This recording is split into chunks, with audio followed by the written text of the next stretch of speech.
انبیاء علیہم الصلاۃ والسلام کے ایمان کی خصوصیات کہیے گا۔ بہت شکریہ، بہت ہی اہم عمدہ سوال کیا آپ نے، جس سے یقیناً ہمارے ایمان کو ایک نئی تازگی عطا ہوگی ذکر کرنے سے۔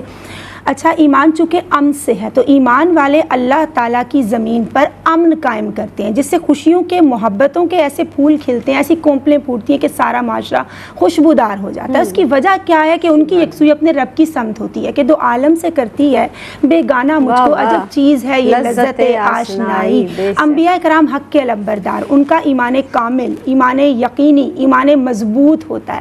اور یقین کامل کی دولت سے محبت الہی، خشیت الہی، اخلاق کامل، صبر عظیم اور اللہ تعالیٰ کی ذات پر کامل یقین اور بھروسہ ان کی شخصیت کا خاصہ ہوا کرتا ہے۔ بہت سارے واقعات ہیں جو اس حوالے سے ہماری رہنمائی کرتے ہیں۔ حضرت ابراہیم علیہ السلام، حضرت نوح علیہ السلام، حضرت زکریا علیہ السلام، حضرت عیسیٰ علیہ السلام، حضرت موسیٰ علیہ السلام، اور خاتم المرسلین، خاتم الانبیاء والمرسلین، خاتم النبیین حضرت محمد مصطفیٰ صلی اللہ علیہ وآلہ وسلم کی زندگی سے بھی بے پناہ اسباق ہمیں ملتے ہیں۔ حضرت ابراہیم علیہ السلام اللہ تعالیٰ کے جلیل القدر پیغمبر، بے خطر کود پڑا آتش نمرود میں، عشق عقل ہے محو تماشائے لب بام ابھی، کہ جب ان کے لیے نارے نمرود کو بھڑکایا گیا اور انہوں نے کہا مجھے میرا اللہ کافی ہے، اللہ کی ذات پر اتنا یقین، اتنا کامل بھروسہ جو یقیناً ہمارے لیے بیٹر گائیڈ لائن اور آگ ان کے لیے گل و گلزار کر دی جاتی ہے۔ پھر اپنی وائف کو، اپنی شیرخوار بچے کو جہاں شجر تھا، نہ حجر تھا، بے آب و گیا وادی میں چھوڑ کر آنا فقط اللہ تعالیٰ کی رضا کے لیے اور یقین کامل رکھتے ہوئے، اٹس ناٹ ایز ایزی، لیکن انہوں نے ہمارے لیے کتنی خوبصورت مثالیں چھوڑی ہیں کہ یہاں بھی آپ ہمیں قافلہ عشاق کے سردار نظر آتے ہیں۔ اور پھر جب اللہ تعالیٰ نے ان کو اس آزمائش میں بھی سرخرو کیا، پھر جب وہ 3 دن مسلسل خواب دیکھتے ہیں، اپنے بیٹے حضرت اسماعیل علیہ السلام کو لے کر جا رہے ہوتے ہیں اور راستے میں شیطان مختلف شکلوں میں آتا ہے بہکانے کے لیے۔ آپ دیکھیں نا کہ اللہ والے کہاں بہکتے ہیں، کہاں ڈرتے ہیں، وہ بھی شیطان کی چالوں سے۔ اور حضرت اسماعیل علیہ السلام کا کتنا پیارا جواب ہے کہ اللہ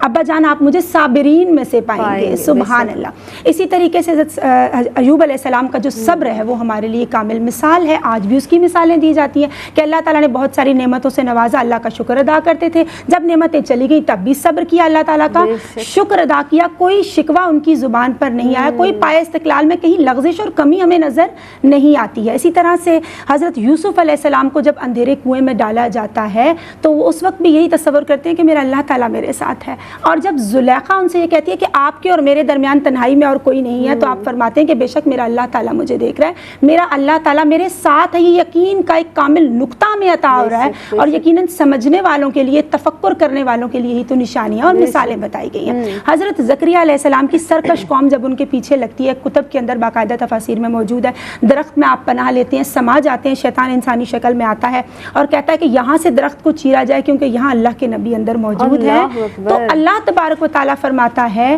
کہ اب جب درخت کو کاٹا جائے گا تو آہ کی آواز، چیخ کی آواز نہیں آنی چاہیے۔ یہاں سے ہمیں اللہ کے قرب کا، محبت کا، یقین کا کتنا خوبصورت ایلیمنٹ عطا ہو رہا ہے جو ہمارے ایمان کو جلا بخشتا ہے۔ پھر آپ صلی اللہ علیہ وآلہ وسلم، وہ لوگ جو دین حق کی سربلندی کے لیے، آبیاری کے لیے اٹموسٹ ڈیوٹیز کرتے ہیں، کوششیں کرتے ہیں، ہم سم ٹائم ڈسہارٹ ہو جاتے ہیں، تو سیرت مبارکہ ہماری کتنی پیاری رہنمائی کر رہی ہے کہ چاہے وہ دین حق کے ابتدائی ایام ہو، تو آپ فرماتے ہیں اپنے چچا سے کہ میرے یہ ایک ہاتھ پہ سورج اور ایک پہ چاند بھی رکھ دیں تو میں دین حق کی تبلیغ سے باز نہیں آؤں گا۔ پھر ہجرت کے معاملات ہوں، اس سے پہلے شیب ابی طالب ہے، غزوہ احد ہے، یا دیگر جتنے بھی معاملات زندگی آپ صلی اللہ علیہ وسلم کی سیرت مبارکہ کے روشن پہلو ہم تک پہنچتے ہیں، اتنی تکالیف ہیں، لیکن آپ نے، آپ کے پایا استقلال میں ہم کاملیت دیکھتے ہیں، ہمیں کہیں لغزش نظر نہیں آتی۔ آپ صلی اللہ علیہ وآلہ وسلم سید المقربین ہیں، اللہ تعالیٰ ہمیں ان کی تعلیمات پر عمل کرنے کی توفیق عطا فرمائے، اور وہ پختہ یقین ہمیں عطا ہو کہ ہم جب سر سجدے میں رکھتے ہیں تو وہ سرگوشی عرش الہی پر سنی جاتی ہے۔ جب ہم ایسا پختہ یقین رکھیں گے تو پختہ یقین، کسی نے کیا خوب کہا کہ پختہ یقین لوہے کی زنجیر کو توڑ دیتا ہے، اور خام ہو تو خود بندہ ٹوٹ جاتا ہے۔ اب یہ تمام مثالیں میں نے یہاں اس لیے بتائیں تاکہ میرے ایمان کو بھی تازگی ملے اور دیکھنے والے لوگ بھی ثابت قدمی اختیار کر سکیں اور آزمائشوں میں سرخرو ہو سکیں، کیونکہ آزمائش کا نہ آنا، اٹس ناٹ این آرٹ، کمال یہ ہے کہ آزمائشیں آئیں اور مومن اس میں سرخرو ہو جائیں۔ سبحان اللہ۔